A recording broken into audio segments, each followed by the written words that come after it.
지금 시각은 7시 20분입니다. KBS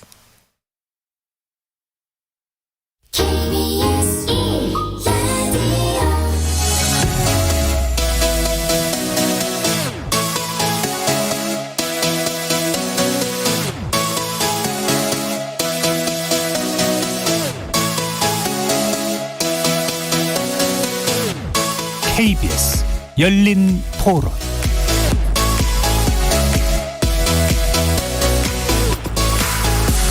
안녕하십니까. KBS 열린 토론 정준희입니다.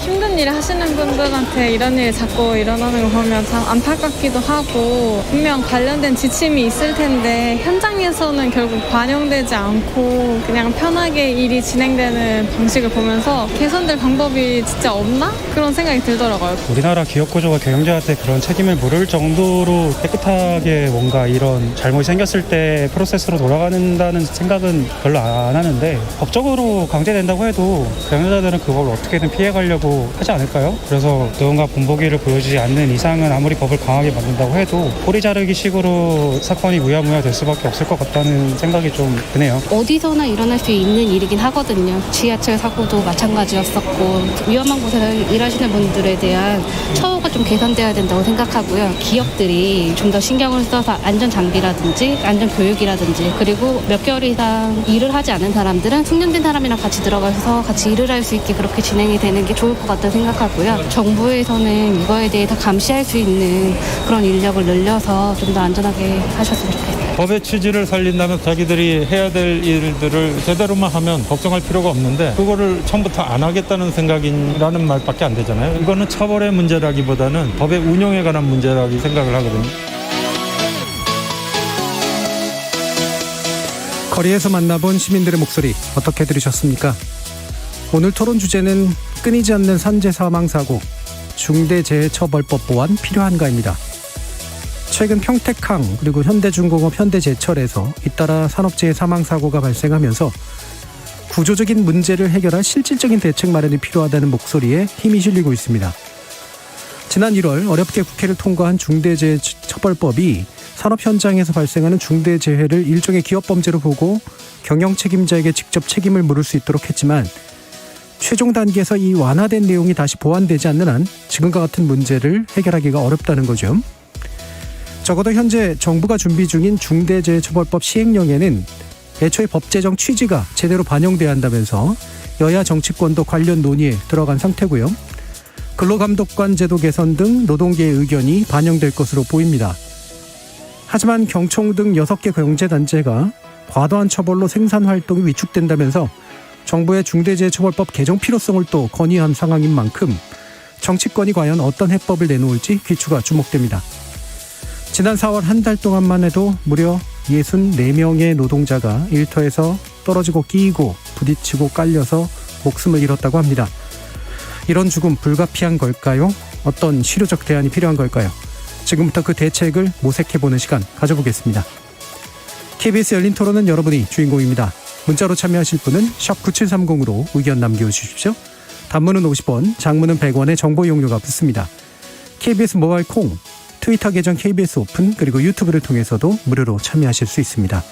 시민 논객 여러분의 뜨거운 참여 기다리겠습니다. KBS 열린 토론 지금부터 출발합니다. 살아있습니다. 토론이 살아있습니다. 살아있는 토론, KBS 열린 토론. 토론은 라디오가 진짜입니다. 진짜 토론, KBS 열린 토론.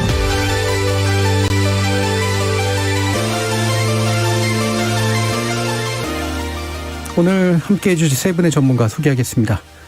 먼저 국회 행정안전위원회 소속이시죠. 이은주 정의당 의원 나오셨습니다. 안녕하세요. 이은주 의원입니다. 자, 그리고 최명선 민주노총 노동안전보건실장 자리하셨습니다. 네, 안녕하십니까. 자, 그리고 최정학 한국방송통신대학교 법학과 교수 함께하셨습니다. 안녕하세요. 지금 몇 가지 이제 수치를 좀 짚어봐야 될 것 같은데요. 지금 아까 제가 뭐 64분에 대한 이야기를 했습니다만 산재 사망에 관련된 기준들도 좀 여러 가지가 있긴 있어서 지금 어떻게 좀 전개되고 있는지 먼저 좀 확인을 좀 해보고 싶은데요. 어떤 분께 여쭤봐야 될까요? 먼저 최명선 실장님 좀 말씀해 주실 수 있을까요? 아니면 이은주 의원님 말씀해 주실까요? 네. 최근 사실 산재 통계는 매년 분기별로 누적 취합하고 또 이제 연간 통계는 다음 연도 3월에 발표를 합니다. 그래서 올 1분기 통계 공식 발표는 다음 주로 예상돼 있는데요. 저희 정의당 강은미 의원실에서 노동부에 보고된 중대재해 발생 자료를 가지고 매달 분석해서 발표하고 있는데 올 1월부터 4월까지 총 213건의 중대재해가 발생했습니다. 사망자 213명, 부상자 40명. 이 중 4월만 놓으면 아까 말씀하신 대로 중대재해 66건에 사망자 64명인데요. 사망자 중에 25명이 하청 소속 노동자였습니다. 그러면 이게 4월 건은 이렇지만 이제 전체적으로 보면 200건이 넘는 그런 사고가 나와 있는데요. 왜 지금 작년에 중대재해기업처벌법 관련된 논의할 때 고용노동부에서 발표한 우리나라 산재 사망 사고에 관련된 건수 집계가 잘못됐다. 그러면서 왜 경제계 쪽에서는 또 막 반발도 하고 그랬잖아요. 실제로 이런 이제 뭔가 통계 수치의 기준들이 좀 달라서 생기는 문제가 좀 있습니까? 그러니까 실제로 노동부가 발표한 것은 산재보험으로 보상된 노동자의 통계만을 얘기하고 있어서 공무원 연금이나 사학연금으로 보상 군인 특수목적 연금에 의해서 보상받는 노동자 통계는 빠져 있고요. 또 대표적으로 지금 특수고용 노동자 산재 통계가 빠져 있기 때문에 항상 지금 정부에서 발표하고 있는 중대재해 통계가 그러니까 노동자가 실제로 사망했어도 잡히지 않는 통계가 굉장히 많습니다. 그런데 이제 그런 것에 대해서 이제 경총 같은 경우에는 그 중대재해 범위에 대해서도 계속 이제 그 자체, 그러니까 저희는 이제 빠져 있는 것이 많다라고 지금 계속 주장하고 있는 것이고. 경총은 그것이 이제 과도하게 집계되고 있다라고 얘기하고 있고 그렇습니다. 그러니까 OECD 산재 사망 사고 건수로 1등에서 3등 사이에 우리나라가 위치한다.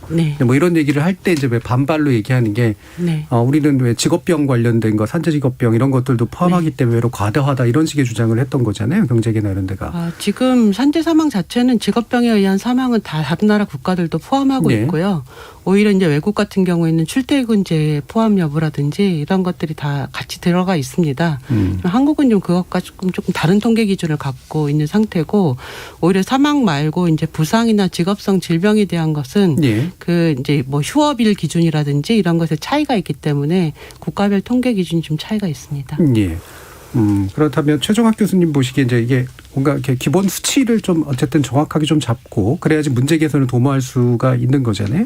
근데 전반적으로 보면 산재 사망 수치는 그래도 감소 중이었다라고 얘기를 하고, 근데 최근에 이제 몇 년 들어서 다시 상승하고 있다 이런 얘기도 하고 이제 그러던데 지금 우리나라 지금 산재 사망 사고에 관련된 것은 확실히 좀 문제가 좀 있는 수준이라고 판단을 해야 할까요? 아니면 어떻습니까? 글쎄요, 좀 전에 말씀하셨듯이 이제 저희가 그 산업안전보건법을 만든 게 지금 벌써 한 40년 돼가고 있는데 그 동안의 통계를 뭐 지금 이제 정확하게 통계를 가져오지는 않았습니다만 통계를 쭉 보면 말씀하신 대로 뭐 OECD 국가 중에서 단연 뭐 1위권에 지금 계속 있는 거죠. 최근에 뭐 몇 년간 줄고 있다고는 하지만 여전히 뭐 그런 상황에서 벗어나지 못하고 있다고 볼 수 있고. 그러니까 뭐 지금 심각한 거라고 봐야죠. 그러면 최종학 교수님 보시기에 그러니까 지금 최근에도 이제 이런 사고가 계속해서 일어나고 있는 핵심적인 원인은 뭐라고 보시나요?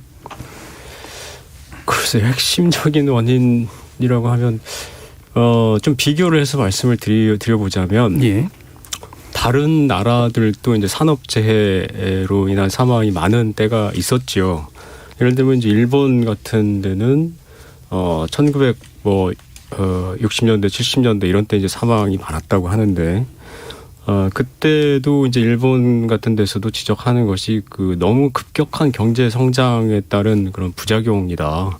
이런 얘기들이 이제 있거든요.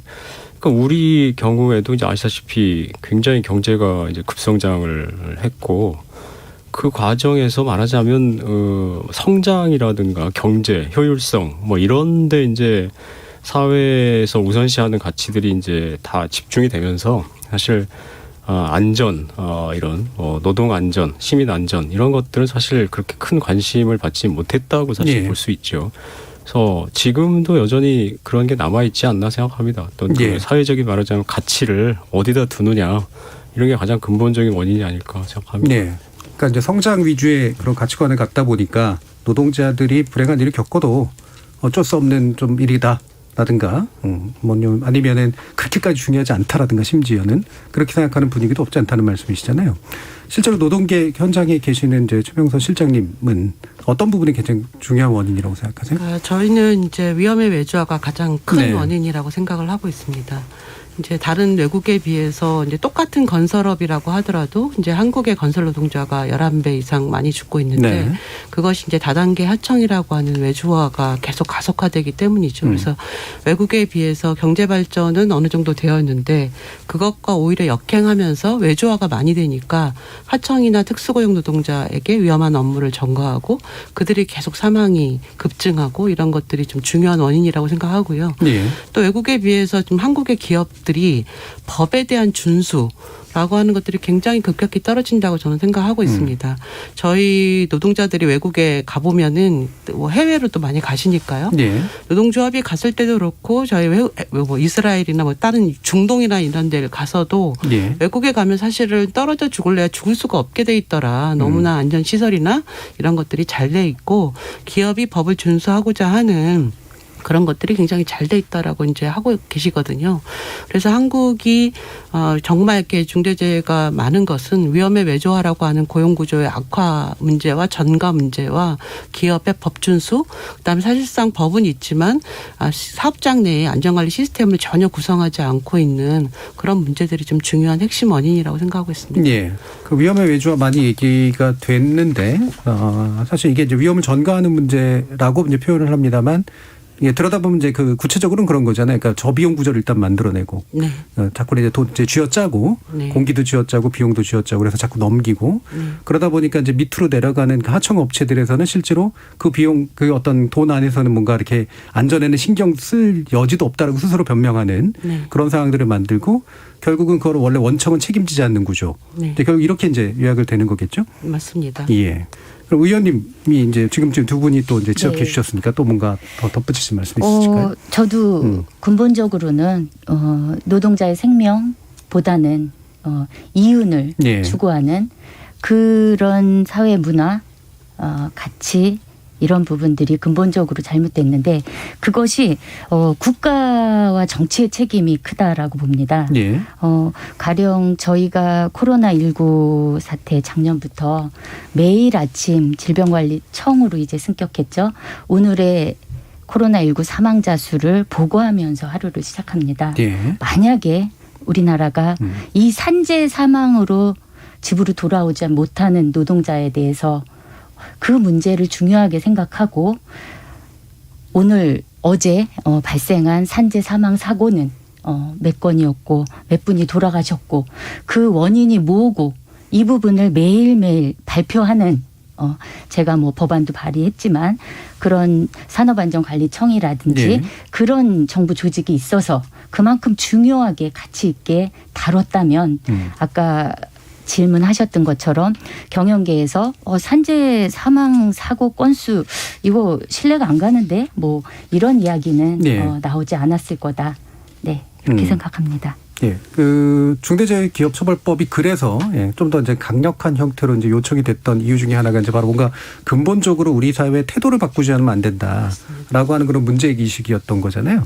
그리고 태도를 바꾸는 데서 핵심이 되는 게 결국은 제대로 책임질 사람이, 그러니까 윗선이 책임지게 만들어야 된다. 결국은 이제 이거로 요약된다라고 볼 수 있을 것 같은데 노동계에서는 이제 이게 통과를 빨리 이제 촉구를 했었고 이제 심지어는 시위도 했었고 농성도 했었고 그래서 결국 어쨌든 통과는 됐지만 완화된 형태였었잖아요. 그 완화에서 빠진 것들이 어떤 것이 문제라고 생각을 하시나요? 일단은 이제 많이 쟁점이 되었던 것이 5인 미만 사업장의 적용 제외 문제였습니다. 아시는 것처럼 그 5인 미만 사업장이 중대재해가 좀 집중적으로 많이 발생하고 있는데 적용 제외를 시켰던 것이 이제 가장 큰 문제여서 생명과 안전에 대한 문제도 이제 차별을 두게 된 것이죠. 예. 그리고 다른 하나로는 이제 인과관계 추정과 같이 기업이 좀 구조적 조직적 책임을 지게 해야 하는데 그것을 입증하는 것이 굉장히 어려워서 이제 추정 조항이라고 하는 것들을 넣었었는데 이제 그게 좀 삭제된 것들이 있었고요. 예. 또 중요한 문제 중에 하나가 아까 이제 의원님도 이제 정부의 책임, 감독의 책임 이런 얘기 말씀하셨는데 공무원 책임 조항이 있었지 않습니까? 그래서 공무원이 이제 안전관리를 잘 하든지 인허가에서 문제가 있었다라고 한다면 이제 처벌을 받을 수 있도록 했어야 됐는데 이제 그 조항이 좀 삭제가 되기도 했고요. 특히 이제 경영 책임자를 어떻게 누구로 볼 것이냐의 문제에서 지금 법심의 과정에서 안전 담당 이사로 이제 빠져나갈 수 있는 구멍까지 좀 열어두게 되어서 이 법이 이제 제정된 것은 의미가 있지만 이제 그러한 여러 가지 요소들이 후퇴됐기 때문에 이 법이 정말 제대로 잘 실효성 있게 집행될 수 있을까 이런 것에 대한 이제 강력한 반대나 항의 이런 것들을 해왔습니다. 예. 방금 말씀해 주신 이제 5인 미만 사업장은 이제 뭐 이야기는 결국은 여기를 유예시켜주지 않으면 현실적으로 이 중소기업들이 또는 이제 소규모 사업장들이 어렵다라고 하는 것을 이제 받아들인 거고, 그다음에 이제 공무원에 대한 책임을 묻는 것 부분은 이게 좀 복잡하고 과도하다라고 하는 얘기에서도 그랬고, 인과관계 추정이 사실 핵심인데 이제 이 부분도 상당히 빠진 거잖아요. 이런 식의 이제 방금 후퇴했다라고 표현하는 것들이 국회 안에서 이루어진 이유는 뭐라고 생각하시나요, 의원님? 그래서 저는 실제로 뭐 원래 네, 그 중대재해처벌법의 원안에는 인가 추정의 원리도 들어가 있었습니다. 네, 그 민주당의 안에도요. 그리고 정의당의 안에는 물론 들어가 있었고요.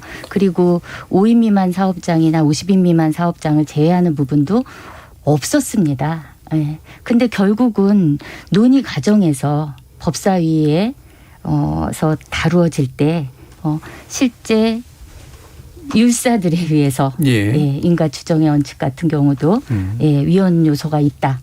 이렇게 하면서 빠지고, 그리고 5인 미만이나 5인 미만 사업장이 제외된 것이나 50인 미만 사업장의 유예나 이런 부분들도 뭐 중소기업이나 이런 경영계 의견들을 받아들여서 법안 소위 때 그런 부분들이 싹 다 제외된. 그래서 전 다수 의석을 점하고 있고 또 특히나 법사위에 뭐 위원장 포함해서 더불어민주당의 책임 있게 이 문제를 논의하지 않은 부분들 대단히 안타깝게 생각하고 있습니다. 예. 그러면 이제 일단 크게 한 두 가지로 나뉘는데, 하나는 이제 인과관계 추정이나 이런 건 법리상 이제 어려움이 좀 있다라고 하는 이제 이유인 거고요. 근데 그 부분에 대해서 저는 반론을 제기하고 싶어요. 실제 사실 뭐 국민의힘도 마찬가지였습니다. 위헌적이라는 이유로 인가 추정의 원리를 이제 제외했는데 동일한 사업장에서 동일한 질병, 예를 들면 뭐 희귀한 혈액암 등으로 사망한 노동자가 여러 명이라고 가정을 해보면 희귀암으로 사망한 노동자 한 명에게서 업무 연관성이 확인이 됐다. 그러면 그 이유로 또 다른 노동자가 사망했을 때는 그 부분은 당연히 같은 원인으로 인한 사망이다. 이렇게 추정이 이루어지고 있고, 저희 같은 경우 실제 법 체계에도 존재하고 있습니다. 환경범죄단속법이나 가습기 살균제법에서도 그 같은 원인에 의한 피해가 발생했을 때 그런 것들을 인가 추정의 원리를 인정하는 법이 실제 존재합니다. 근데 그것을 위헌 요소가 있다. 이렇게 하면서 논의 과정에서 삭제한 것, 이런 부분들은 좀 심각한 문제가 있다고 생각합니다. 뭐 법리에 대한 이제 해석상의 이제 차이에 대해서 일단 얘기를 해주셨고, 또 한 가지는 이제 그러면 결국엔 전 궁금한 게 이거거든요. 더불어민주당이 결국 여당으로서 충분한 의석을 가지고 있음에도 불구하고 자신이 낸 원안조차도 밀어붙일 의지나 힘이 없었다라는 걸 이제 핵심적인 비판의 포인트로 삼으신 건데, 두 가지 이제 그 세력이 있는 거잖아요. 하나는 이제 경제계. 그렇죠? 경제계에서 어쨌든 이 법을 만들 때 물론 여당이 원하면 현재는 충분히 밀어붙일 의석을 가지고 있긴 하지만 사실 눈치를 보지 않을 수 없는 이제 세력이 있고, 거기에 이제 국회 내 야당이 있는데, 야당이 사실은 그 부분을 상당히 좀 같이 해나간 거잖아요. 어떤 면에서 뭐 기업계 쪽을 좀 더 이제 지지해 주는 그런 쪽이죠. 원론적으로는 중대재해기업처벌법을 통과를 찬성했지만 실제로는 이제 완화시키는데 이제 주되게 작동한 이유란 말이죠. 그러면 현재 여당인 더불어민주당이 충분히 의지가 없어서냐, 아니면 눈치를 봐서냐, 아니면 사실은 본심이 그래서냐, 여러 가지 이제 해석들이 가능한 거잖아요. 예. 국회 내에서는 일단 어떻게 보세요? 저는 그 부분과 관련해서는 선택적 정의라는 단어가 생각이 나는데요.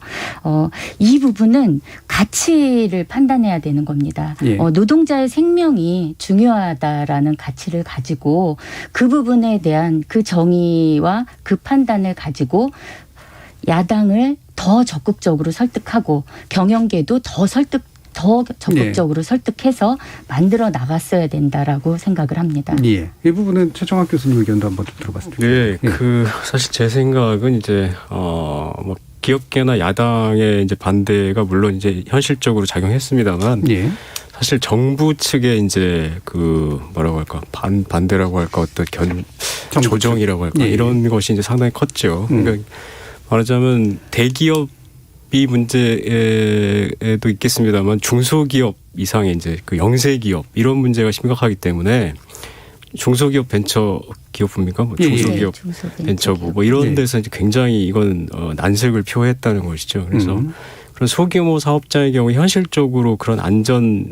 이런 설비라든지 이런 것을 이제 예산이나 이런 걸 드릴 수가 없기 때문에 이렇게 되면 결국 이제 엄청나게 많은 처벌로 간다는 것인데 감당할 수 있겠느냐 이런 현실적인 이제 우려가 나온 것이고, 그래서 이제 저는 이 부분에 대해서 사실 이제 마지막에도 좀 강조해서 말씀드리고 싶었는데, 결국 이게 특히 산업 안전 문제가 이제 결국은 비용의 문제하고 많이 연결이 되거든요.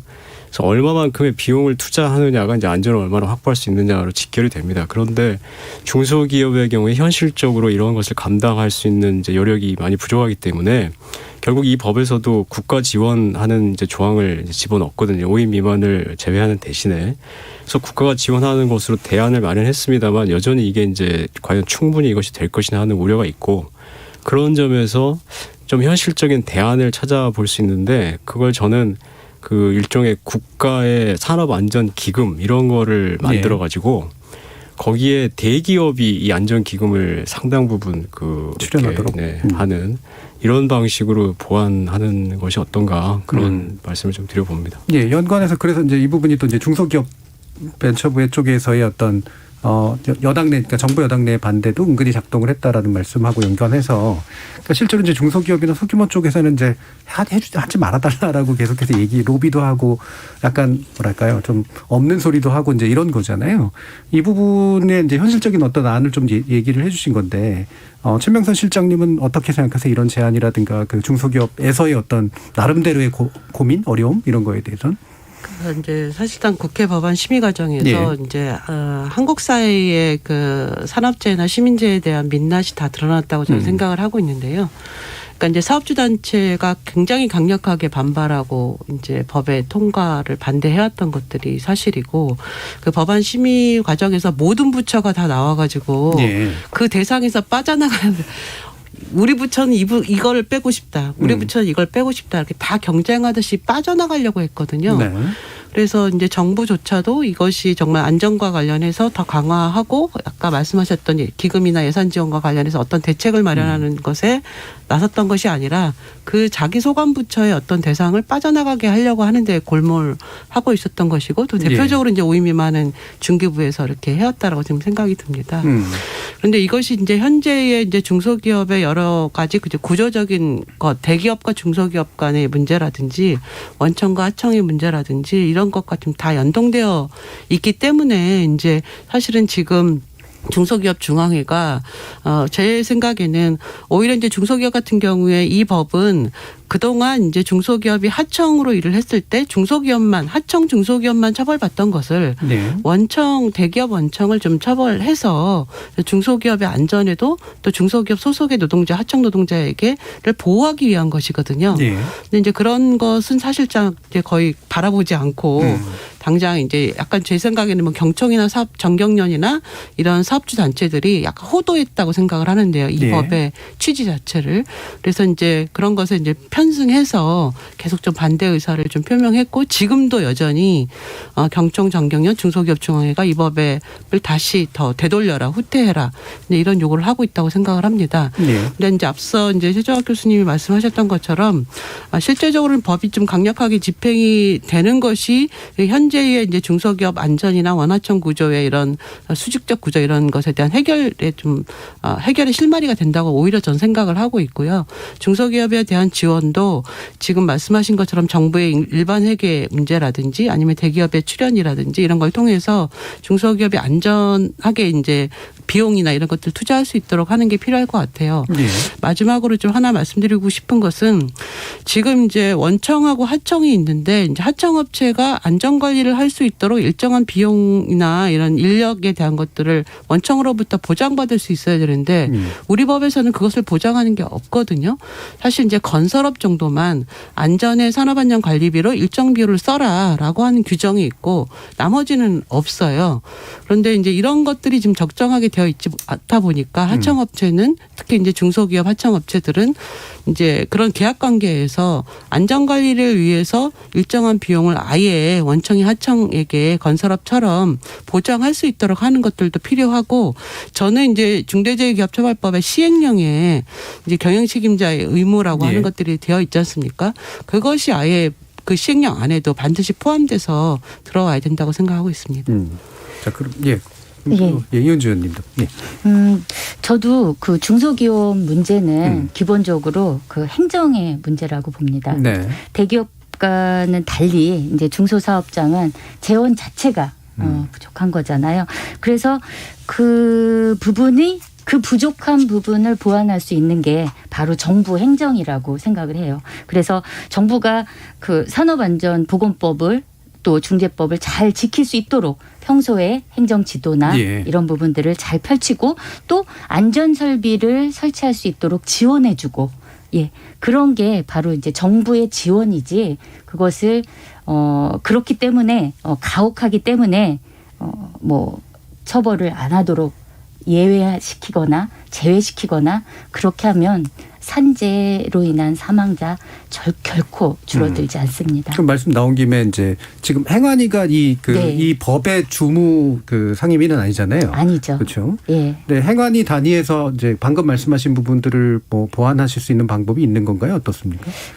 저 행안위 차원에서는 정부조직법과 관련해서 지금 이 문제가 정부가 예산이든 이제 그러니까 그 예방 지도 행정을 제대로 펼칠 수 있게 전문 인력을 강화하고 예산을 증액할 수 있는 것. 그래서 독립적인 산업안전청 신설하는 부분을 행안위에서 제가 이제 법을 발의를 했습니다. 그런 것들이 이제 보완 장치가 될 수 있다라고 이제 보시는 거죠. 그 부분 아마 뒤에서 좀 더 아마 논의해 볼 수 있을 것 같은데요. 자, 그럼 오늘 논의를 하게 된 이제 주된 또 한 번의 계기가 된 게 이제 이선호 씨 이제 사망 사건이잖아요. 이것도 보니까 몇 가지 문제들이 뭐 전형적으로 반복되는 그런 문제인 것 같긴 합니다만 이제 하청 구조도 있고 그다음에 결국은 제대로 된 안전장치가 없게 되는 그런 것도 있고 관리도 안 되고 있었고 그래서 되게 복합적으로 나타나는 그런 문제이긴 한데요. 이 사고에서 정말 이 부분 주목해야 된다라고 보시는 부분이 있다면 최명선 실장이 어떤 거 지적하실 수 있을까요? 그러니까 일단은 어쨌든 이제 이게 뭐 해수부 항만공사 그다음에 이제 좀 동방하청 그다음에 지금 불법 파견 의혹도 좀 있는 상태여서요. 이런 이제 고용구조의 문제가 일단은 결국에는 좀 큰 문제가 아니었나 싶은데 지금 이제 그 정부가 지금 항만과 관련해서 합동점검을 들어간다고 하고 있지 않습니까?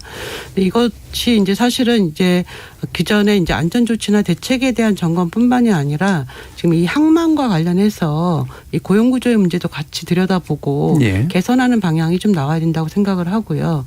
지금 너무나 안타깝게 생각을 하는 것은 사실은 항만 같은 경우에는 중대재해가 빈번하게 발생하는 건 건데 감독의 완전한 사각지대였다고 좀 생각을 하고 있습니다. 예. 그래서 지금 노동부가 뭐 감독을 거의 항만에 관련해서 나간 것도 없고 평택항도 이제 거의 몇 번 나가지도 못했던데요.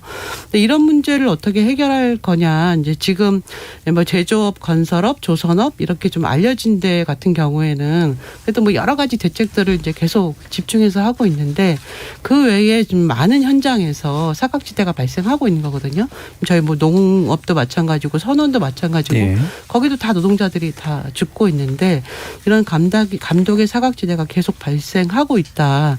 이번에 평택항 같은 경우에도 사고 발생한 다음에 이거 관련해서 안전기준이나 규칙이 어느 정도 있느냐라고 이렇게 봤더니요. 정말 너무나 빈약하게 되어 있더라고요.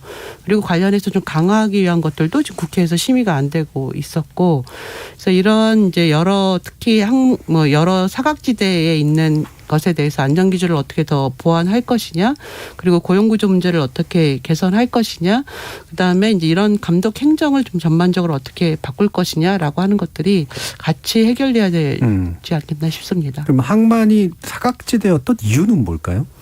사실 지금 노동부가요.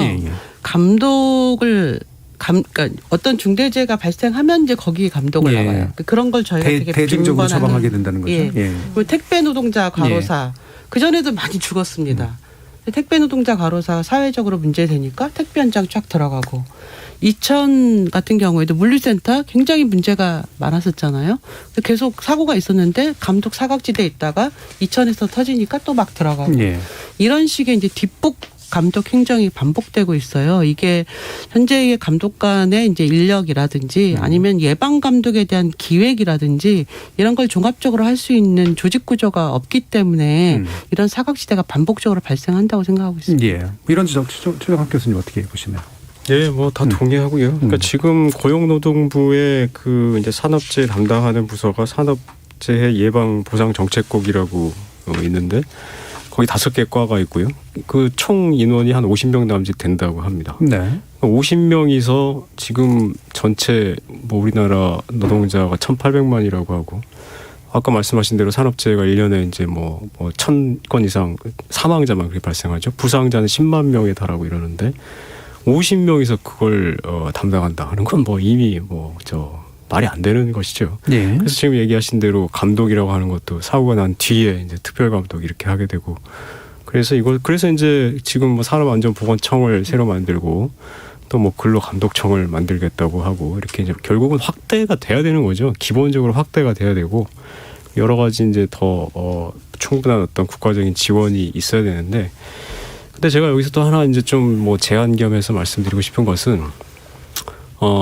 영국이나 뭐 독일이나 이런 사례를 보면은 이런 그 산업재해를 획기적으로 줄이기 위해서 국가적인 차원에서 어떤 종합적인 그 뭐라고 할까요? 어떤 컨트롤 타워라고 할까요? 이런 그 회의체를 만든 경우가 있거든요. 그래서 이제 뭐 일종의 이제 국가 산업안전보건회의 이렇게 돼 있는데 그래서 이제 거기서 이제 사용자 측 또 노동자 측 또 뭐 이렇게 이제 여러 위원들을 구성을 해서 어떤 하나의 정부 부처에 속하지 않은 그러니까 아까 이제 우리 최명선 실장님도 지적하셨습니다만 정부 부처마다 이해관계가 또 있기 때문에 이 안전정책과 관련해서 다양한 요구가 있으니까 이런데 이제 얽매이기 시작하면 여러 가지 이제 또 어떤 걸 빼야 되고 넣어야 되고 이런 문제가 생기죠. 그래서 그런 거에 구애받지 않는 독립적인 그런 상당히 그 고차원이라고 할까요? 이런 어떤 국가의 회의체를 만들어 가지고 여기서 굉장히 그 독립적이고 종합적인 안전 대책, 안전 정책, 산업 안전 정책을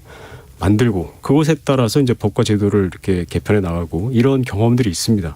그래서 우리도 이 산업재해가 이렇게 계속해서 줄지 않고 있는 상황을 해결을 하려면 이런 것도 한번 좀 생각을 해보는 게 어떤가. 그런 말씀. 예, 그게 뭐 이제 상시기구가 될지 한시기구가 될지는 모르겠지만, 근데 노사정위원회도 잘 안 굴러가잖아요. 우리나라 구조상 이게 이제 가능할지 잘 모르겠다라는 이제 이게 자꾸 패배식에 쩔은 건지는 모르겠습니다만, 이제 되게 중요한 지적을 해주셨는데, 잘 안 되는 이유가 뭘까를 계속 고민하게 돼요. 근데 아까 이제 이은주 의원님께서 산업안정청 얘기를 이제 발의한 부분을 얘기해 주셨는데, 지금 더불어민주당에서는 이수진 비례대표 의원이 이제 근로감독청에 대해서 얘기했잖아요. 이게 이게 물론 이제 그 주무관청이 좀 다른 그런 영역이긴 합니다만 비슷한 대상에 대해서 얘기를 하고 있는 것 같은데 네. 어떤 차이가 좀 있다고 지금 우리가 이해하면 될까요? 처음에 저희는 근로감독청이 조금 차이가 있습니다. 예. 근로감독을 통상적인 이제 고용노동 행정에서 분리해서 이제 전문화시킨다는 거예요. 네. 그래서 이 부분에 대해서는 동의합니다. 일종의 이제 노동 경찰청으로 이제 가능하도록 그렇게 하는 건데 사실 정의당이 예전부터 공약으로 내세웠던 근로감독청이 있었습니다. 네. 예. 그리고 그것과는 다르게 이제 산업안전보건청은 별도의 기구죠. 그래서 이수진 의원께서 발의하신 정부조직법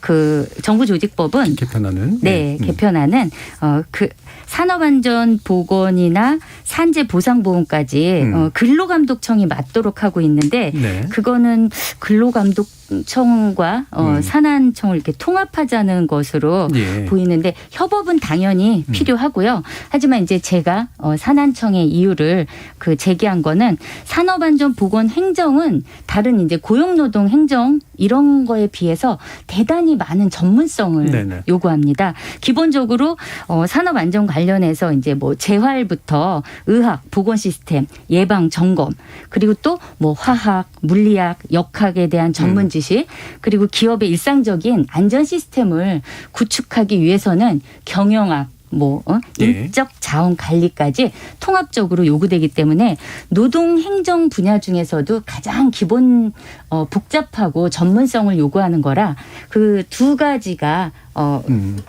동등한 위치에서 산재를 줄이고 노동 현장을 안전하게 만들기 위해선 필요하다 이렇게 생각하고 있습니다. 그럼 근본적으로 이제 일종의 노동경찰과 같은 의미에서의 근로감독청은 이제 설치될 필요가 있고 다만 그걸 확장해서 해결하기보다는 산업안전청처럼 별도의 전문적인 기관이 함께 이제 병행해서 협업하는 방식 이게 좀 더 바람직하다 이렇게 이제 보시고 계시네요. 자, 그럼 저희 청취자 문자들도 좀 여러 개 들어와 있어서요. 한번 들어보고 가겠습니다. 정해진 문자 캐스터. 네, 지금까지 청취자 여러분이 보내주신 문자들 소개합니다. 이창섭님, 건설 노동자로 오래 일해본 경험으로 안전장구를 사용하지 않은 상태로 위험한 일을 하는 사람을 기술자나 전문가로 띄워주는 관행 아닌 관행이 현장에는 있습니다. 현장에서 안전교육을 하더라도 위험한 일을 하는 작업을 관리 감독하는 안전요원을 항상 붙여놓지 않는다는 것도 문제고요. 안전요원도 월급을 줘야 하니 기업으로선 부담이 되지만 더 많은 안전요원을 배치하는 것이 산재 사망사고를 줄이는 답이라고 생각됩니다. 이주은님, 위험한 상황에서 적어도 기계 작동을 멈출 수 있는 사람이 있거나 대책이 마련돼 있어야죠. 2인 1조법 있지 않나요? 왜 지켜지지 않고 있나요? 카르마 극복님, 산재 사고에 여론이 주목할 때는 관련 법안들 발의가 이어지는데 그러면 뭐합니까? 국회 통과가 안 되는데 본래 취지를 살리는 법안 잘 만들어주세요. 1230님, 문제는 사람 목숨값입니다. 이 부분을 중시하지 않으니 기업들이 안전규정을 무시하는 거죠. 산재 사고 사망자에 대해 한 사람당 10억 이상 지급해야 된다면 그래도 안 지킬까요? 안전설비보다 사람 목숨값이 싼 나라의 운명입니다 해주셨고요. 황영상님, 근본적인 문제에 대해서 논의해 주셨으면 합니다. 중소기업 20년째 운영 중인데 일반 국민의 정서에서 경영자들을 몰아서 죄악시하는 모습을 볼 때 좌절을 느낍니다. 안전 관련해서는 정부 차원에서 법적으로 별도의 시스템을 만들어 국민을 보호해야 합니다. 기업의 문제를 맡겨서는 억울한 죽음만 이어질 뿐입니다. 그 가운데 가장 큰 문제는 정의로운 중소기업 경영자의 좌절과 절망일 듯합니다 라고 보내주셨네요.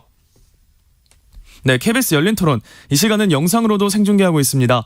유튜브에 들어가셔서 KBS 1라디오 또는 KBS 열린 토론을 검색하시면 지금 바로 토론하는 모습 보실 수 있습니다.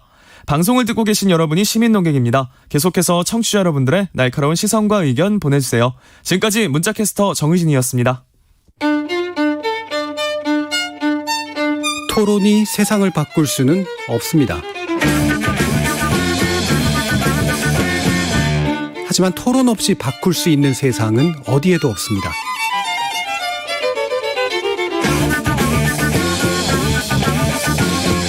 세상의 선한 변화를 갈망하는 당신. 정답이 아니라 질문의 힘을 믿는 당신. 우리 KBS 열린 토론에서 만납시다.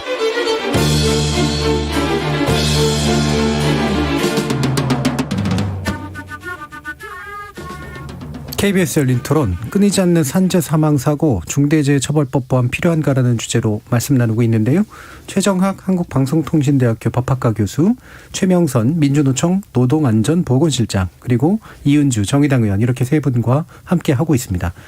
자, 그러면 이 문제의 해결은 물론 이제 뭐 단순하게 되는 건 아니겠습니다만 몇 가지 이제 안들을 좀 주시긴 했는데, 오늘 논의가 이제 중대재해기업처벌법이니까요. 이거에 일단은 시행령을 제대로 좀 잘 보완해서라도 먼저 문제를 해결해야 된다라는 쪽과, 아예 중대기업처벌법 자체의 어떤 본 법 자체를 이번 기회에 다시 개정하는 게 좋다라고 하는 쪽, 이 뭐 반드시 대립되는 것은 아니긴 합니다만 그 방향성에 있어서 약간 무게감의 차이가 좀 있을 것 같거든요. 어떤 식으로 좀 가는 게 좋을지 좀 세 분의 의견을 먼저 좀 듣고 그다음에 구체적인 내용 한번 짚어보죠. 이 부분 최정학 교수님 의견부터 한번 들어볼까요? 글쎄요, 이 법이 이제 제정될 때부터 아시겠습니다만 뭐 경영계 노동계 양쪽 단위 불만이 있었던 것이고, 아까 이제 뭐 적용 범위나 관련해서 여러 가지 얘기를 하셨는데, 뭐 필요하면 개정할 수도 있다고 생각합니다. 그런데 이제 지금 내년부터 시행이고, 그런 상황에서 지금 개정 논의에 집중하는 것보다는 일단 이 법이 어떻게 잘 시행될 것이냐, 이걸 저는 우선해서 좀 생각을 더 해보고요. 예. 그리고 시행하는 과정에서 이제 뭐 여러 가지 어떤 뭐 보완이 필요하다고 하면 그때 생각해 볼 수 있지 않을까, 이렇게 생각합니다. 근데 지금 시행령과 관련해서 이제 사실 많은 얘기들이 있습니다만, 제가 한 가지 말씀드리고 싶은 건, 시행령이라고 하는 건 법률에서 위임한 범위 내에서만 그렇죠. 제정될 수 있는 것이기 때문에 한계가 명확합니다. 그래서 지금 이제 시행령의 가장 중요한 내용이 법률 4조와 9조에 있는 경영자의 의무를 이제 구체화시키는 것인데, 이 구체화라고 하는 것이 그다지 그러니까 말하자면 그걸 달리 할 수는 없는 것이거든요. 예. 예, 그래서 시행령으로 법을 어떻게 법의 어떤 방향을 바꾸겠다든가 이런 것은 사실 어려운 얘기다, 이렇게 보고요. 예, 지금 있는 법을 저는 좀 충실하게 집행하고, 이게 어떻게 얼마나 집행이 될지도 사실 자신할 수 없는 얘기입니다. 이게 굉장히 사실 현실적인 이런 뭐 영향이 클 수 있는 법이기 때문에, 그래서 내년부터 이게 과연 얼마나 집행될지, 이런 것이 뭐 수사 단계, 재판 단계 이런 데서 여러 가지 문제가 나올 수 있습니다. 그래서 그런 것들 좀 더 지켜보고 그 다음에 개정을 생각하는 게 어떤가, 저는 그렇게 생각하고 있습니다. 네. 일단 이제 현재 법에 한계가 많은 건 사실이고, 한계가 많다 보니까 시행령으로 할 수 있는 것도 적은 것도 사실이나, 실제로 이제 집행 이후에 이제 문제점들을 보면서 본법을 고치건 시행령을 뭐 좀 더 보강하건 간에 그 방향을 좀 구체적으로 잡는 게 좋겠다, 이런 말씀이시잖아요. 예, 그러면 최명선 실장님은 어떠신가요? 사실 지금 이제 법이 제정이 되고 그 기업들이 이제 이 법 시행을 앞두고 자기 사업장에 어쨌든 이제 체계를 갖춰야 되는데, 이제 법의 사실 무력화를 계속 시도를 하고 있잖아요. 그래서 지금 일단은 지금 시행령에서 시행령에 위임된 것들이 사실은 이 법이 어느 정도 실효성이 있을지를 가늠하는 중요한 잣대가 되고 있어서, 그게 좀 확실히 좀 규정이 될 필요가 있는데요. 첫 번째는 이제 아까 문자로 주신 시청자 의견에도 2인 1조 이런 얘기들이 나왔는데, 사실 이 법에서 이제 재해 예방에 필요한 인력 예산 뭐 이런 것들을 경영 책임자의 의무로 부여하고 있어요. 근데 이거를 그러면 2인 1조 작업이라든지 적정한 인력 이런 것들을 보장하도록 이제 예산 인력들을 해야 되는데, 지금 사실 시행령 논의 단계에서 이걸 안전관리자를 몇 명 채용하느냐, 뭐 보건관리자를 몇 명 채용하느냐, 이런 문제로만 치부해서 이제 가는 분위기가 있고, 또 경총이 또 그렇게 주장하고 있고, 그걸 좀 명확하게 정리를 해야 될 필요가 있다고 생각이 들고요.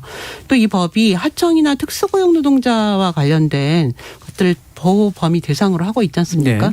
그러면 이제 경영 책임자가 당연히 하청이나 특수고용 노동자에 대한 것도 같이 포함해서 예방 계획을 세워야 되는데, 그냥 이제 그것도 이제 명확하게 경영 책임자의 의무로 규정할 필요가 있는 거죠. 또 지금 이제 시행령에 위임된 것 중에 하나가 안전보건 관계 법령에 따른 이제 관리상의 조치들이에요. 근데 이 안전보건 관계 법령이 범위가 어디까지냐라고 하는 것들도 굉장히 중요한 문제입니다. 지금 이제 추락 사망 같은 경우에 한 350명 이렇게 나오고 있는데, 과로 사망은 520명 발생하고 있거든요. 그럼 과로 사망은 사실은 이제 뭐 그 장시간 노동이라든지 근로기준법 위반이라든지 이런 것과 다 연계되어 있는 것이기도 하고요. 또 지금 이제 뭐 청소 노동자 같은 경우에 주간 작업을 하지 않아서 밤에 이제 여러 가지 사고들이 많이 발생하는데 이 주간 작업을 원칙으로 한다 이런 것들은 산업안전보건법에 있는 게 아니라 폐기물관리법에 있습니다. 예. 그래서 이 안전보건관계 법령의 범위를 전체로 좀 넓히는 것들이 좀 필요하고 이거를 이제 경영책임자의 의무로 확실히 하는 게 필요한 거죠.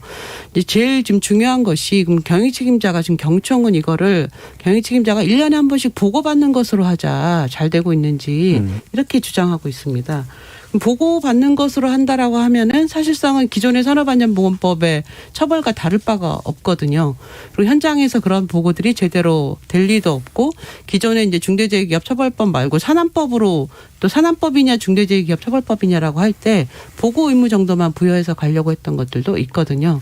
그래서 1차적으로는 현재 시행령에 여러 쟁점들이 있는데 이게 법 취지를 반영해서 제대로 제정될 수 있도록 하는 것들이 가장 우선적으로 시급한 일이라고 생각이 듭니다. 예. 다만 이제 앞서 여러 가지 법의 논의 과정에서 저희들이 삭제되고 후퇴됐던 것들이 있는데 이것이 뭐 시행되기 전에 개정 못할 이유는 없다라고 생각을 하고요. 그것을 또 개정도 같이 추진을 하면서 이 법이 현장에 안착될 수 있도록 하는 것들이 좀 필요하다고 생각하고 있습니다. 일단 병행한 쪽으로 좀 더 말씀 주셨고요. 이은지 의원님은 어떠십니까? 저는 이제까지 네. 노동자들이 그물망 없는 곳에서 공중근해를 탔다면 예. 중재법이 제정돼서 그나마 공중근해 밑에 그물망이 만들어졌다. 예. 이렇게 비유할 수 있을 것 같습니다. 근데 그 그물망이 너무나 허술해서 팔도 쑥 빠지고 다리도 쑥 빠지고 그 와중에 몸이 빠져서 또 죽는 노동자들도 생기는 겁니다. 그래서 이렇게 허술한 법은 저희 뭐 아까도 얘기를 나눴지만 법안 소위에서 원래 원안에도 없었던 5인 미만과 50인 미만이 유예되거나 제외된 문제 산재의 60% 이상 사망자가 발생하는데 그 부분은 개정안이 빨리 처리가 되어야 한다고 보고요. 그리고 또 뭐 제가 말씀드렸던 그 산업안전보건청이나 이후 보완 입법들 그런 부분들 또 산업안전보건법도 개정이 되어야 하고 그렇게 진행되어야 한다고 보고요. 시행령 관련해서는 두 분께서 충분히 얘기해 주셔서 그 부분은 생략하도록 하겠습니다. 예. 그러면 이 시행령을 이제 좀 더 구체적으로 해서 경영 책임자 이제 범위를 정하는 게 아마 가장 관건이 좀 될 것 같은데 아까 말씀 주신 내용 가운데 지금 평택항 쪽으로 한번 다시 좀 비춰보면 아까 이제 계약관계가 굉장히 복잡하고 하청돼 있고라고 하는 것을 말씀을 주셨잖아요. 그러면 현재 시행령이 좀 더 구체적으로 되면 평택항과 같은 문제에 있어서는 그나마라도 조금 나은 상태가 되는 겁니까? 어떻습니까? 아니면 굉장히 판단하기가 어려워지는 겁니까? 최종학 교수님 좀 의견 주시죠. 우선 그 경영 책임자 범위 문제는요. 이건 시행령의 문제가 아닙니다. 이게 이제 자꾸 좀 오해가 있는 것 같은데 언론에도 가끔 그렇게 나오는 것 같고 이거는 시행령에 위임되지가 않았고요. 법에 그냥 규정되어 있는 것으로 말하자면 끝난 겁니다. 근데 그거는 이제 경영 책임자인데 거기에 뭐 안전 관리 담당 이사인가요? 뭐 그 사람이 이제 경영 책임자를 대신할 수 있다. 이 단서가 들어간 것으로 끝난 것이죠. 근데 다만 이제 안전 담당 이사를 누구로 볼 것이냐, 요 문제는 남아 있는데, 글쎄 이제 앞으로 저는 이것이 이제 실제로 법을 적용하고 집행하면서 이제 말하자면 수사기관이 누구를 지목하느냐 이런 문제로 될 거라고 생각합니다. 그리고 이제 엄격하게 해석을 하면은 거기에 그 지금 정확한 법 조문이 없어서 이제 좀 그렇습니다만 총괄적인 권한과 책임을 갖는 뭐 이런 비슷한 그 표현이 있거든요. 그러니까 그 안전 담당 이사라고 하는 사람이 절대로 지금 산업안전보건법에서 얘기하는 안전관리자라든가 이런 정도로 충족될 수 없다. 이렇게 봐야 되지 않겠느냐. 그렇게 엄격하게 해석해야 되지 않겠냐. 그 거의 대표이사에 준할 정도의 권한을 가진 사람이어야 되고, 그러니까 사실상 대표이사, 사실상 경영 책임자가 처벌의 대상이다는 점은 법에서 이미 명확하게 됐다고 보고요. 그리고 이제 지금 말씀하신 뭐 평택항의 이제 그 계약 관계 문제, 이것은 굉장히 복잡하다고 하는데 저도 사실 구체적인 건 잘 모르겠고, 근데 다만 이 법에는 중대재해법에는 도급 용역 위탁 등 뭐 이렇게 돼 있죠. 실질적 지배 관리가 있는 사업장은 다 해당되는 것으로 돼 있고. 그 법에 이제 제정할 때 국회 회의록도 보면 계약 형식에 관계없이 실질적으로 원청이 지배하는 사업장에는 다 적용되는 것으로 원청의 책임이 있는 것으로 한다 이런 취지이기 때문에 구체적인 이 평택항 문제는 제가 자신 있게 말씀 못 드리겠습니다만 그렇게 이제 넓게 해석을 하면은 다 해당된다고 볼 수 있는 것이죠. 결국 실질적으로 지배를 했느냐 관리를 했느냐 요것만 충족이 된다고 하면 계약 관계에 관계없이 다 책임이 있는 것으로 볼 수 있다고 생각합니다.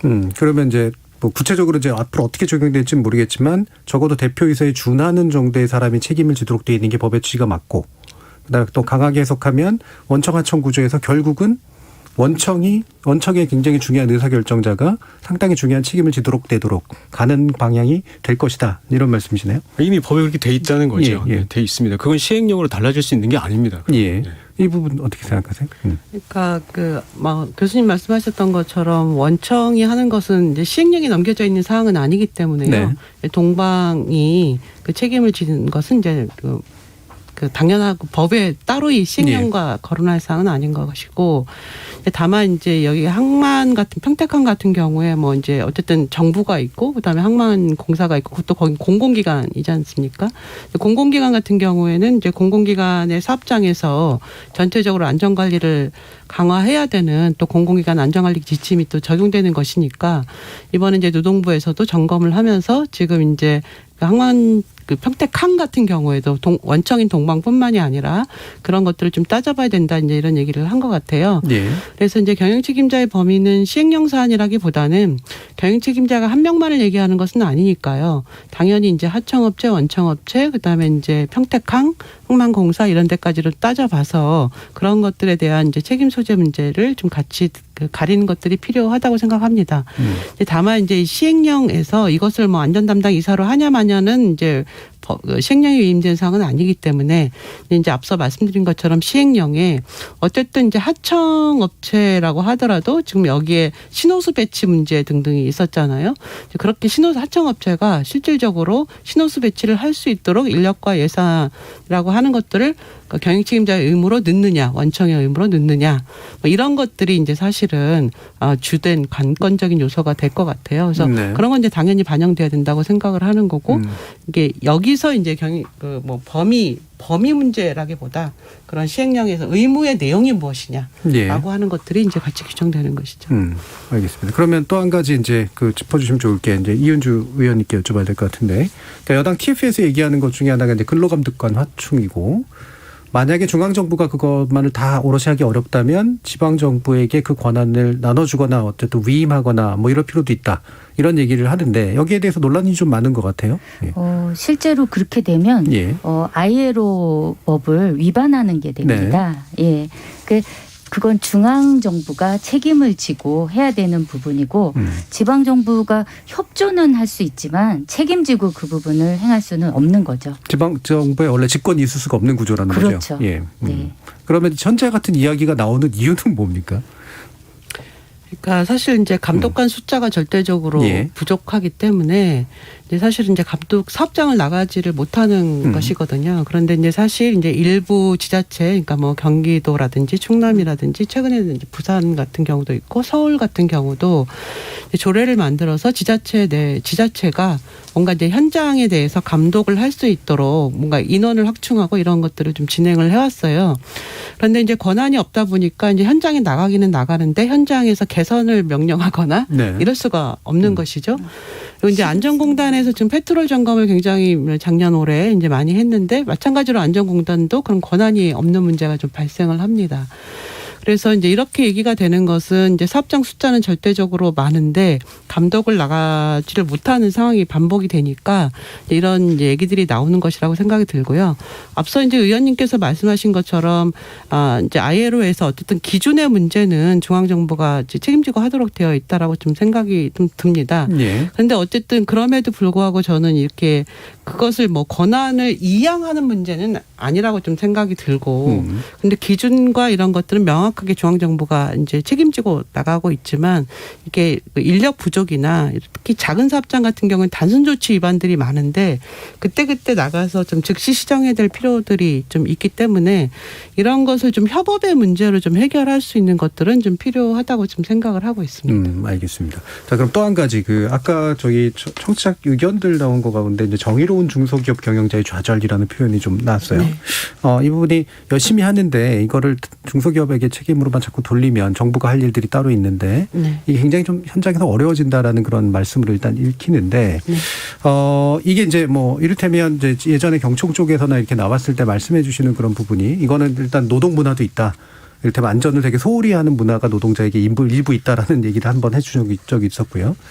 그다음에 이제 이런 문화나 이런 안전장치를 개선하기 위해서는 정부가 목적의식적으로 뭔가 자금 지원도 해주고 뭐 어떤 시설 지원이나 이런 것도 해줘야 된다라는 얘기도 했었고 또 한 가지가 이제 그래서 과실이 이제 종사자에게서 나오면 그 부분은 이제 경영 책임자가 어떻게 할 수 없는 거 아니냐라고 하는 식으로 이제 일종의 면책 같은 것들을 요구하기도 한단 말이죠. 이런 식의 이제 그 경영계 쪽 요구에 대해서는 어떻게 좀 받아들이는 게 좋을까요? 이 부분은 일단 최정학 교수님 말씀 좀 들어볼까요? 네, 그러니까 이게 이제 중대재해법의 취지인 것인데 네. 경영자에게 관리 감독의 책임이 있다고 얘기하는 것입니다. 그렇죠. 그러니까 현장에 노동자에게 과실이 없다고 말하는 것이 아니라 예. 과실이 있을 수 있죠. 실제로 아마 과실이 있는 경우가 많을 거라고 생각합니다. 어떤 사고가 발생한다면. 근데 그럴 때 그럼 그 과실이 있는 현장의 노동자만 책임을 져야 되는 것이냐. 예. 그게 아니고 그 과실이 생길 수밖에 없게 만든 그런 어떤 구조 뭐 이런 거를 제공한 책임자 이런 사람이 이제 있다는 것이고 그게 이제 경영자라고 볼 수 있는 거죠. 기업에. 그 사람들이 결국 관리 감독의 책임을 이제 져야 한다는 얘기고 어떤 의미에서 보면 이 관리 감독 책임이라고 하는 게 더 크지 않느냐라는 거를 중대재해법이 얘기하는 것이죠. 그러니까 관리 감독이라고 하는 게 이제 뭐냐 하는 걸 우리가 좀 생각해 봐야겠습니다만 말하자면 어떤 위험한 일을 하고 위험한 물건을 관리하는데 그 여러 가지 문제가 생길 수 있는데 그런 문제가 생기지 않도록 최선의 노력을 다해서 어떤 안전 시설을 갖추고 그다음에 혹시라도 어떤 현장에서 문제가 생기면 그것이 뭐 중대한 이런 사망이라든가 이런 사고로 이어지지 않도록 어떤 그 중간에 뭐 조금 더 그 뭐 완화한다든지 뭐 예를 들면 화재가 났다 그러면 화재 직후에 어떤 그 뭐 대피를 한다든지 이런 것을 평소에 교육하고 훈련하고 이런 걸 통해서 훨씬 더 피해를 줄일 수 있다는 것이죠. 이런 것들을 하는 게 관리 감독 책임이다. 그리고 그런 것을 소홀히 하거나 안 하거나 이런 경영자에게 책임을 묻는 것이다. 이렇게 말씀드릴 수 있을 것 같아요. 예. 자, 그러면 지금 8274님께서 얘기하신 내용이 이제 방금 제가 질문 드린 거하고 비슷한 건데 안전관리 전문기관에서 중소기업 안전관리 지원하고 있는 분인데요. 현장 사고 발생하면 남 탓부터 하고 당사자들이 안전수칙 준수에 관심이 없는 것도 문제라는 지적을 해 주시네요. 실제로 보호구 지급해도 핑계로 착용 안 하는 분들 많다. 또 사업주는 물론 또 안전이 생산의 지정을 초래한다는 인식이 있어서 변화가 필요하다. 정부 차원에서도 시스템 개선이 필요하다. 이렇게 복합적으로 좀 얘기를 해 주셨는데 방금 이제 그 최 교수님 말씀을 들어보면 뭐 이를테면 이제 하나 예를 들면 안전모를 노동자가 난 불편하다고 안 쓰고 땀나서 싫다고 안 쓴다. 교육을 했는데도 안 한다. 그다음에 감독기관 몇 번 지적을 했는데도 그걸 안 썼다. 근데 결국은 사고가 났다. 그러면 앞에 충분한 어떤 조치를 그래도 계속 했는데도 생기는 책임이기 때문에 이거는 좀 다른 문제냐. 이런 식의 이제 질문들을 할 수가 있을 것 같거든요. 어떻게 해야 될까요? 일단 예. 첫 번째는 이제 뭐 최근에 언론에서 이제 중대재해가 발생했을 때 그 보고서를 분석한다든지 판결을 분석한다든지 이런 기획 보도들이 되게 많은데요. 사고조사 보고서를 보면은 대부분 다 안전조치 위반이에요. 사업주가 뭘 해야 되는데 그것을 안 하는 경우가 이제 거의 뭐 100%인 것이거든요. 네. 그래서 만약에 사업주가 안전조치를 다 했음에도 발생하는 사고가 과연 있는가라고 하는 좀 고민이 좀 들고 의문이 들고요. 다른 하나는 이제 안전모 얘기를 굉장히 많이 하시는데 예를 들면 이제 곧 폭염이 다가옵니다. 한 32도, 33도 쪽 올라가면 안전모는 그 안전모 밑에 노동자 머리 위에 온도는 한 40도까지 올라가거든요. 네. 39도, 40도. 그런데 이제 안전모를 쓰면 땀이 비 오듯이 쏟아져 가지고 땀이 이제 눈을 찔러서 고소 작업할 때 굉장히 위험하거든요. 그러면 이제 폭염 시에 안전모는 그렇게 흐르는 땀을 막을 수 있는 안전모를 주면 돼요. 네. 근데 그런 안전모를 주지 않거든요. 제대로 된 보호 장구가 아니란 말씀이시죠? 예. 예. 그리고서 이제 안전모를 안 썼다는 얘기만 이제 하게 되는 거예요. 그래서 이런 것들을 복합적으로 볼 필요가 있고, 이제 아까 정의로운 중소기업 얘기하셨는데, 저도 좀 되게 안타까운 게 뭐냐면 기업별로 보면 안전관리 열심히 하려고 하는 기업들이 있습니다. 예. 그런데 그동안 안전관리를 열심히 하려고 하면 이 기업은 경쟁력이 없는 기업이 되어가지고 이제 계속 그 안전을 하시는 분들이 고민이 되게 많은 거예요. 오히려 이제 중대재해기업 처벌법 제정이 모든 것에 다 공일하게 다 이제 강력한 처벌이 되니 이제는 모든 기업이 다 안전과 관련해서 다 예산도 쓰고 인력도 쓰고 이럴 수 있는 방향으로 전환이 되어야 되는 것이거든요. 오히려 그런 전환이 그동안 열심히 하려고 하셨던 안전관리를 잘하려고 하는 기업들이 훨씬 더 경쟁력 있는 기업으로 갈 수 있는 그런 방향이라고 저는 생각을 합니다. 예, 이현주 의원님. 네. 아까 말씀하신 것처럼 처음에 누군가 산재로 사망하면 본인의 과실이다. 기업은 제일 먼저 그렇게 발표를 합니다. 하지만 우리가 가까이 이제 28일이면 5주기가 되는 구의역 김군도 김태균 노동자도 마찬가지고 이선호 군도 마찬가지고 처음에 사측은 다 개인의 과실로 일단 발표를 하는데 얘기하신 것처럼 사고 조사 결과가 끝나면 결국은 다 기업이 의무를 다하지 않은 것입니다. 네. 그래서 그 말씀하신 부분들에 대해서는 아까 이 부분이 2인 1조 작업을 반드시 해야 되는데 예, 인력이 부족하다는 이유로 혼자 들어가게 해서 사망하게 한 부분, 이런 부분들은 뼈아프게 바라봐야 된다고 보고요.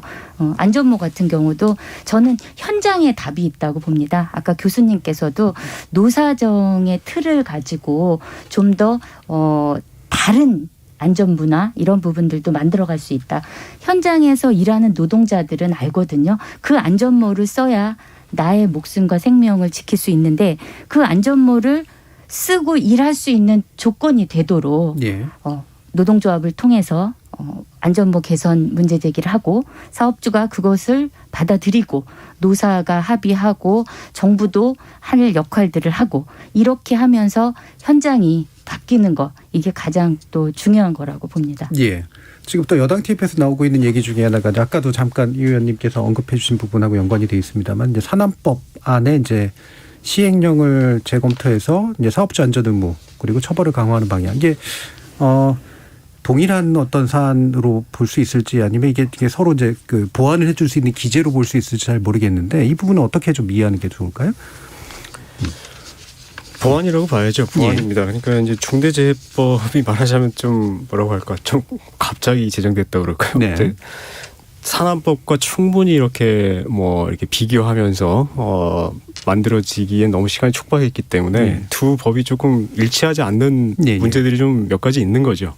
그게 이제 적용 범위 같은 것도 그렇습니다. 적용 범위도 지금 중대재해법 어디가 제외돼 있는데 산안법도 일종의 제외돼 있는 부분이 있고, 근데 그럼 어느 쪽은 제외됐을 때 다른 법은 또 적용이 되고, 그럼 이쪽이 적용되면 이쪽이 적용이 같이 되거나 이래야 되는데 한쪽만 적용이 되는 이런 문제가 생길 수가 있어요. 그래서 적용 범위 문제도 있고, 또 이제 산안법에는 지금 의무 주체가 이제 사업주라고 돼 있어서 이게 이제 법인을 의미하는 것이거든요. 개인 사업주의 경우는 개인입니다만 주로 법인, 기업 자체를 의미합니다. 그러니까 경영자가 의무의 주체가 명확하게 안 돼 있죠. 산안법에는. 근데 중대재해법은 지금 경영자가 분명한 의무의 주체이기 때문에 이것도 조금 일치시키는 쪽으로 어떻게든 좀 보완을 할 필요가 있고, 그다음에 산안법에 있는 여러 가지 의무들이 조금 말하자면 더 강화될 필요가 있죠. 중대재해법에서 이제 강하게 처벌하고 있기 때문에 그거에 맞추어서 조금 보완될 필요가 있을 것 같습니다. 예. 그러면 지금 이것도 좀 얘기를 해주면 좋겠는데 짧게만, 이탄희 의원께서 이제 지금 벌금의 이제 상한선만 있으니 하한선을 이제 정하자. 이건 이제 법 개정 사안이잖아요. 이 부분은 원포인트로 그냥 빨리 하는 게 좋겠다 이렇게 보시나요? 어떠세요? 이은주 의원. 실제 그것이 애초에 중대재해기업 처벌법 원안에 다 들어있었던 거거든요. 근데 논의 과정에서 삭제가 된 거였고, 그 부분들도 원포인트 그러니까 이제 뭐 개정안의 얘기가 워낙 많으니까 그중에 네. 이거라도 그럼 먼저 일단은 하자 뭐 이렇게 볼지 아니면 한꺼번에 개정할지. 한꺼번에 개정하는 것이 뭐 시간이나 뭐 이런 부분들이 많이 든다면 뭐 실무적으로 뭐 아니면 기능적으로 그런 부분들에 대한 검토는 가능하겠는데 재정안이 포괄적으로 다 같이 다루어져야 된다고 생각합니다. 그러니까 이것만 이제 급하다. 그러니까 이것만 먼저라도 하자 이렇게보다는 시간이 좀 들더라도 좀 포괄적으로 보완할 수 있는 개정안을 내는 게 맞다. 그렇게 그러니까 포괄적으로 재정안을 다 검토한다라기보다는 이탄희 의원이 낸 부분들에 대해서는 검토하고 그리고 정의당에서 이제 재정안을 준비하고 있는 이제 5인 미만이나 5인 미만 제외나 이제 유예됐던 부분들 이런 부분들 원안을 다시 살리는 부분들 다 발의가 되고 논의가 이루어져야 된다고 생각합니다. 예, 알겠습니다. 자, 이제 그러면 이제 마무리할 시간인데요. 지금 1986님께서 하청업체 최소비용 최소인원으로 수입 창출해야 되는데 안전 뒷전입니다. 하청업체는 현장에서 늘 빨리빨리가 최우선이었습니다. 그래서 직영체제로 가야 한다고 생각합니다라는 그런 의견도 주셨고요.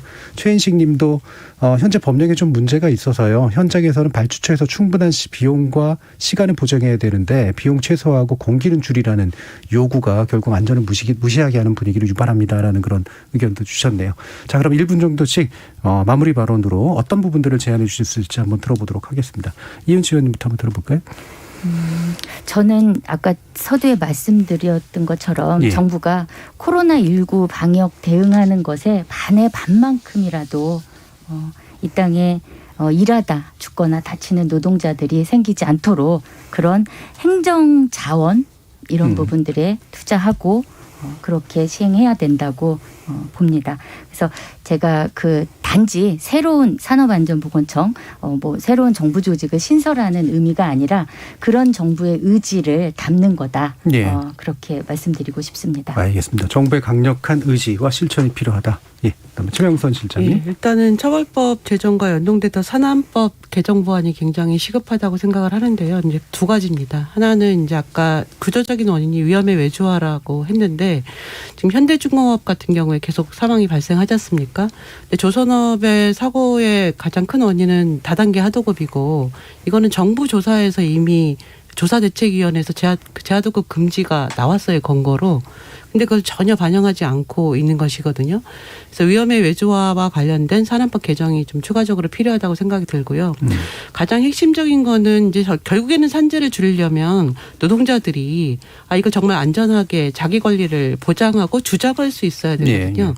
근데 지금까지 많은 산안법 개정이 되었지만 노동자들이 어떻게 주장하고 위험한 작업을 거부하고 또 이런 예방을 위해서 뭔가를 요구하고 이런 것들이 제일 개정이 안 됐어요. 변화가 없습니다. 그대로. 그래서 노동자들이 거부하거나 요구하고 싶어도 그런 것들이 권리가 제대로 보장되지 않고 있고 특히 하청 노동자는 권한이 없거든요. 그런 부분들이 산업안전보건법에 시급히 좀 개정이 되어야 이 처벌법 제정의 취지와 맞물려서 실질적인 산재 감소로 갈 수 있다고 생각을 합니다. 그러니까 노동자가 그냥 게으르다라고 보통 막 표현을 해버리는데 그게 아니라 실제로 자신의 안전을 요구하고 권한을 주장했을 때 그게 받아들여질 수 있는 상태가 제일 중요하다라는 말씀이시잖아요. 그렇죠. 많은 중대재해는 다 노동자들이 이미 요구했던 겁니다. 위험하다고 제기하고. 근데 수용되지 않는 거죠. 알겠습니다. 최정학 교수님 말씀까지 듣죠. 예, 저는 뭐 중대재해법에 대해서만 좀 말씀드리고 싶은데 뭐 많은 분들이 얘기하듯이 이것이 사실 상당히 좀 뭐 과감하다고 할까요? 그런 법이죠. 굉장히 강력한 처벌을 하고 있고 경영자를 상대로 해서 처벌을 하고 있기 때문에 상당히 강한 법인데 저는 이것이 우리 현실에서 이런 필요가 있었다는 점을 좀 강조해서 말씀드리고 싶습니다. 지금 서두에 말씀드렸듯이 이렇게 산업재해가 엄청나게 많은 숫자가 반복되는 이 현실을 어떻게든 좀 바꿔보려는 그런 취지를 갖고 있는 것이고 그래서 이런 법의 취지를 좀 잘 이해해서 내년부터 뭐 이제 실제 이 법의 적용을 집행을 담당하는 수사기관이나 재판기관이나 이런 분들이 이 법의 취지가 제대로 좀 잘 실현될 수 있도록 그러니까 이것이 지금 여러 가지 다른 이런 효과를 나타내고 있습니다만 결국은 처벌이 좀 이루어져야 이 법의 본래의 의미가 살아나는 거거든요. 그래서 가능하다면 이제 중소기업 이야기를 자세히 못 드렸습니다만 가능하다면 원청 대기업이 책임을 많이 지는 쪽으로 이 법이 실질적으로 작동될 수 있도록 그런 노력을 많이 기울였으면 합니다. 예, 알겠습니다. 자, 그럼 오늘 중대재해기업처벌법의 개정과 보완에 관련된 내용으로 토론한 것을 이 정도로 마무리하려고 하는데요. 이은주 정의당 의원, 그리고 최명선 민주노총 노동안전보건실장, 최정학 한국방송통신대 법학과 교수, 세 분 모두 수고하셨습니다. 감사합니다. 네. 감사합니다. 감사합니다. 노동자의 생명을 비용으로 간주하는 시각을 지금 당장 근본적으로 교정해낼 수 없다면 노동자의 생명을 잃게 한 결과로 감당해야 되는 비용이 노동자의 생명을 보장하기 위해 지불해야 하는 비용보다 훨씬 더 높게 책정될 필요가 있음은 분명해 보입니다. 그게 바로 우리 문명사회의 책임이 아니겠습니까? 지금까지 KBS 열린 토론 정준이었습니다.